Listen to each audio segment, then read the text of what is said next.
Number 1, শালীনতার অর্থ কি? শালীনতার অর্থ মার্জিত, সুন্দর, শোভন হওয়া, কথাবার্তা, আচার আচরণ, চলাফেরায় নম্র, ভদ্র, পুত পবিত্র হিসেবে মার্জিত হওয়াকে শালীনতা বলা হয়। গর্ব, অহংকার, বিদ্বেষ, এই সমস্ত জিনিসগুলোকে বর্জন করে শালীনতা অর্জন করা যায়। ওয়াসলিন শালীনতার বিরোধী অভ্যাস।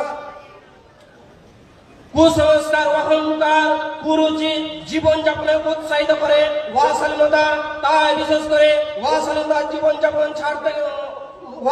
জীবনযাপন থেকে বেরিয়ে আসতে হলে আমাদেরকে অহংকার ত্যাগ করতে হবে।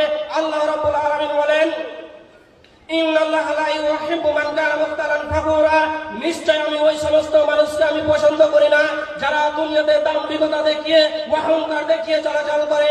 আমি সেই সমস্ত মানুষকে আমি ভালোবাসি না। তাই বিশেষ করে অহংকার থেকে বেরিয়ে আসতে হবে, নচেত বিকল্প কোনো রাস্তা নেই।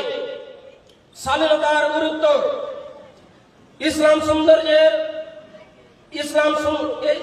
সৌন্দর্যের ধর্ম। এটি সুন্দর, সুস্থ ও সুরুচি জীবনযাপনে উৎসাহিত করে। মার্জিত, নম্র, ভদ্র, পুত পবিত্র হিসাবে সকল মানুষকে ইসলামের শিক্ষা দেওয়ার অন্যতম উদ্দেশ্য। আর এর লক্ষ্য শালীনতার অপরিসীম। আর বলা যায় শালীনতায় হলো